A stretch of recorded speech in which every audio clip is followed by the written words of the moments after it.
Dave, a full week to prepare for this one. How beneficial is that at this stage of the season, particularly with the amount of travel that's been involved lately? Yeah, a full week. A full week to prepare.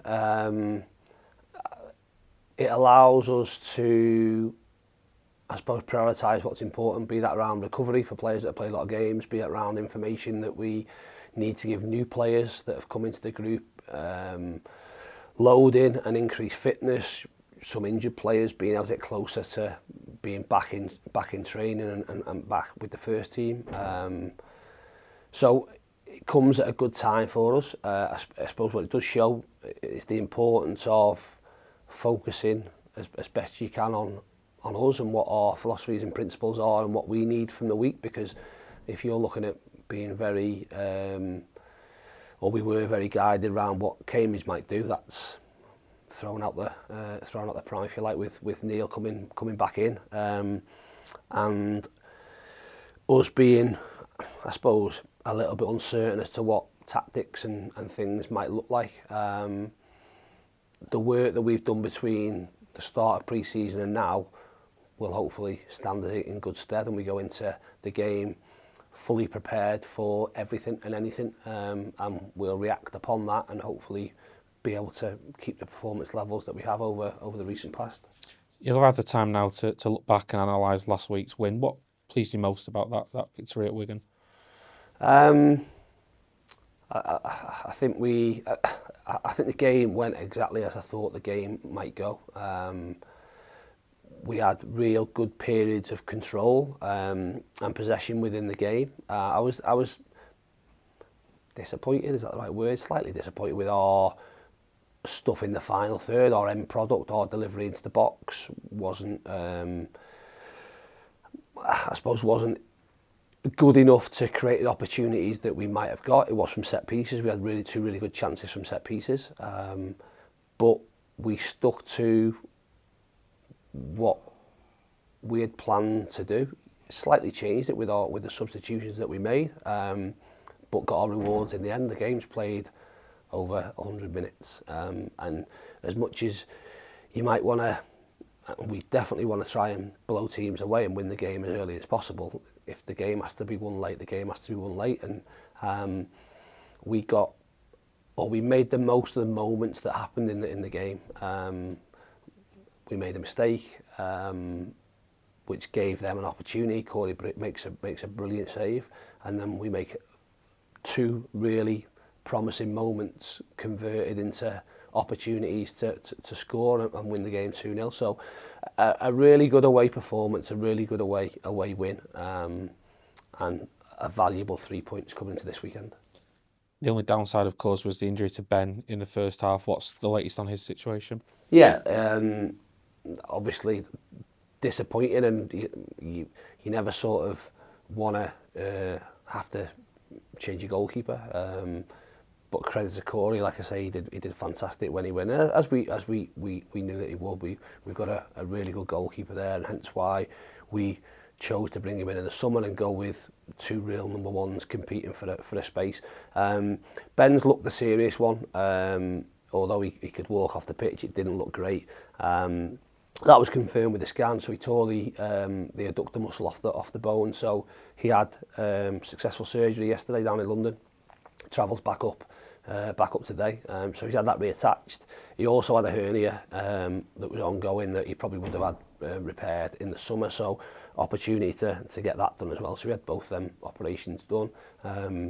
He was in surgery for 4 hours yesterday, but he's fine this morning and will be discharged probably late morning from London and travel back home. Recovery time, the surgeon again pre-surgery had said sort of 8 to 10 weeks. I imagine it'll be a little bit longer than that. I'd say if it's 12 weeks, then that would be a success. Ben's obviously going to be really motivated to try and get back quicker than that. And only time will tell whether that's the case. He's obviously at an advantage of being really motivated, but the disadvantage of being a little bit older and how your body recovers from the surgery that he's had.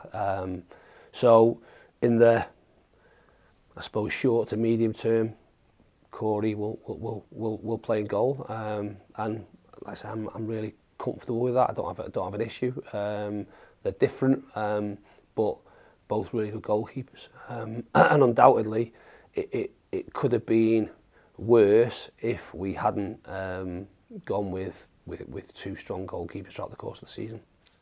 Yeah, as you say, a big blow for Ben, but a big opportunity now for Corey. Have you sat down and had that conversation with him? Because presumably, as you say, he's had to be patient and maybe didn't see this opportunity come in at the time that it has. Yeah, and I don't need to have that conversation. I've been having conversations with Corey over the course of the period that he's been out the team. There was opportunities for him to go out on loan in January or go out in January. And we didn't want to, and quite lucrative opportunities, to be honest. We could have probably made money off the back of it. We didn't want that to happen. And that decision now has been justified, if you like. I've said with all the players, I said before the game on Saturday, funny enough, and again, you don't want to, I suppose, curse anything, but we left players out of the squad on Saturday that had travelled with us and weren't on the bench, and there's going to be some disappointment. But if ever you want an example that you need to make sure you're ready, because any point football can change dramatically, then we have the perfect example right underneath our nose on last Saturday. So anyone that's not in the team or not in the squad, make sure you're ready. There'll be injury, there'll be illness, there'll be suspension, there'll be there'll all them things happen between now and the end of the season. We're hopefully, as a squad, getting stronger and stronger with the players we've got coming back. Quite naturally, you're going to lose some players through niggles and through the things I've just mentioned. But everyone's going to be required. If we can have 23, 25 fit players and players to be able to pick from, that will give us a much greater chance of achieving the objectives we want to than it would be if we had 17, 18, 19 fit players. So fingers crossed that's always the case. In terms of a backup goalkeeper now, you obviously had Andrew Wogan and Max Metcalf both on loan at Marine. Does one of them now come back into the fold? Yeah, Max will come back. So Andrew's loan. Andrew had picked up a slight injury, hence Max going over there to play some games. So Max will come back in with us. Andrew is now back fit, so we'll go back and play them games for Marine. Andrew, I suppose a little bit different, has played some football over in Ireland, not recently, and probably benefits more than what Max does in terms of going and playing those games. A little bit younger, experience-wise, not a great deal between them, but that's the decision that we make. We can, I suppose, we can be reactive around what that looks like, but hopefully we don't need to be. Obviously, a round of midweek games in League One as well. Wins for Huddersfield, for Wycombe, for Leyton Orient, Wrexham losing as well. It's so tight at the minute. A team could easily go on and clinch second spot. They could also just as easily miss out on the playoffs altogether. For you personally, I mean, you've been in this position so many times before. Pretty much every season you've spent as a manager having something to play for at this stage of the season. Does it get any easier in terms of how you manage that? I'm not sure it gets easier. Management's not easy. There's always issues to deal with. I think if you can be proactive with dealing with those issues, whatever they are, then it makes your life easier. I think you've got to be really consistent. I would hope that my behaviours don't change over the course of the season whenever we sit in at a specific time, because that's what I'm asking the players to be. So I get there'll be maybe enhanced pressure at certain games. I can't sit here honestly and say that a playoff final is exactly the same as playing a league game in October.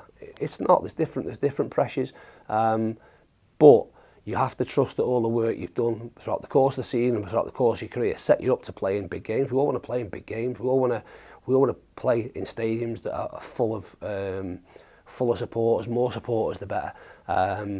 We all want to play in those moments and have games that have a tangible consequence, if you like, at the end of it. Be that a promotion or be that a trophy or whatever it is. So you have to embrace them. You have to look forward to them bits. we could be in a far worse situation and have nothing to play for, or in my eyes a far worse situation and be fighting for our lives and have the pressure of dropping out of the league. That brings as much pressure, if not more pressure, than the position we're in, and hence why the games that we've played over the last few weeks against those teams, and Saturday as well, teams that are scrapping for their lives to stay in League One, aren't easy. They're really, really difficult. But Cambridge are under as much pressure as we are, if you like, maybe a bit more, because their club and their livelihoods and their futures are just as much on the line in a negative way as what ours are currently in a positive way. Great to see Campsey and Beattie back last week, both impacting the game as well off the bench. It does leave you with a ridiculous amount of options in midfield now, with Nick Powell still to come as well further down the line.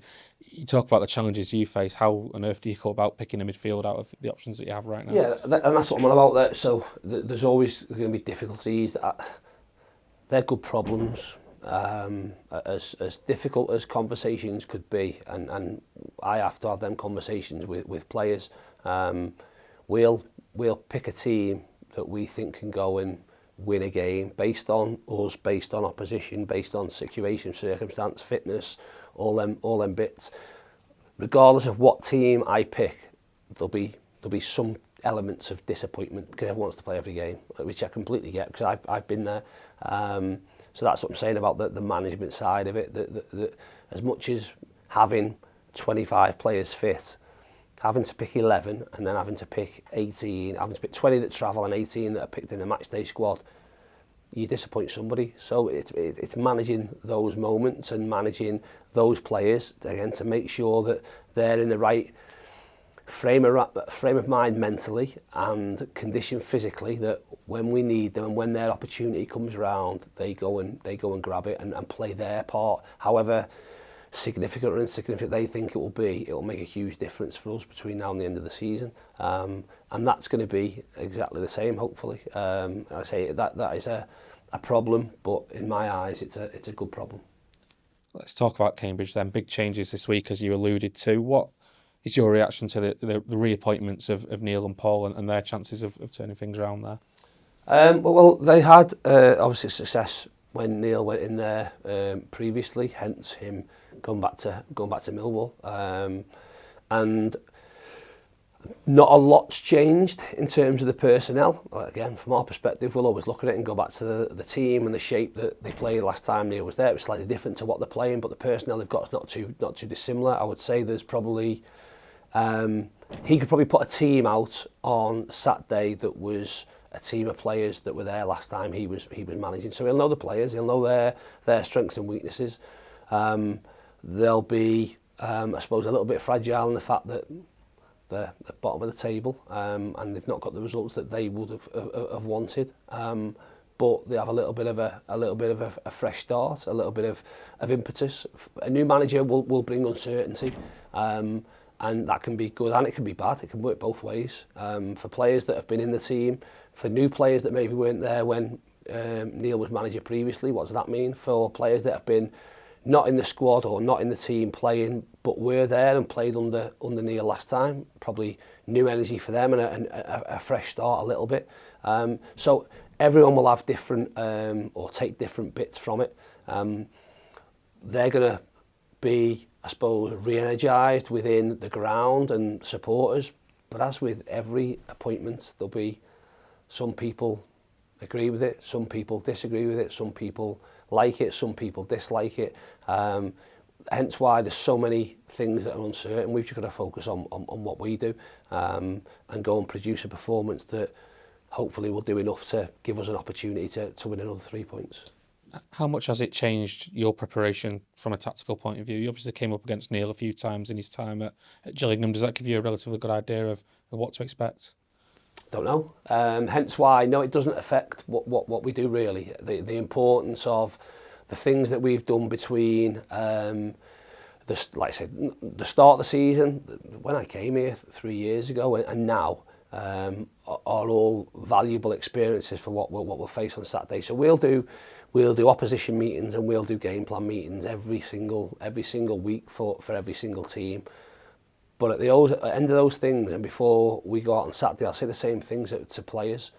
Everything we might have spoken about in the week leading up to the game might be total rubbish.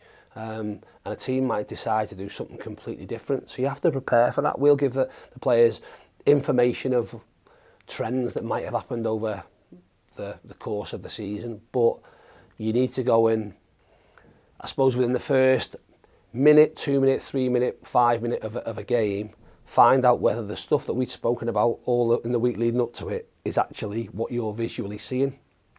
And you've got to play the game, not play the, I suppose, the videos and the information that we give you in the week leading up to it.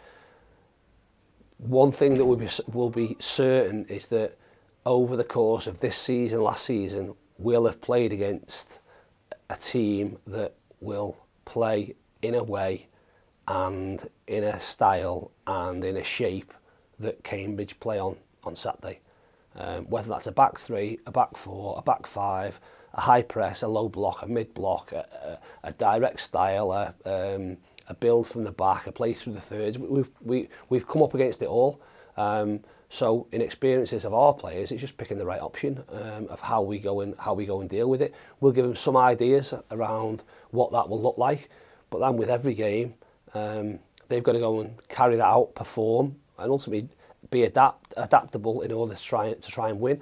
And that's one real positive that I feel that we have within our team. We can win in different ways, and that's something that we've constantly tried to evolve over the time we've been here, to be able to, I suppose, have different plans to try and win a game of football, and that'll be really valuable at the weekend. Appreciate your time, Dave. Thank you. Welcome. Cheers. Thank you.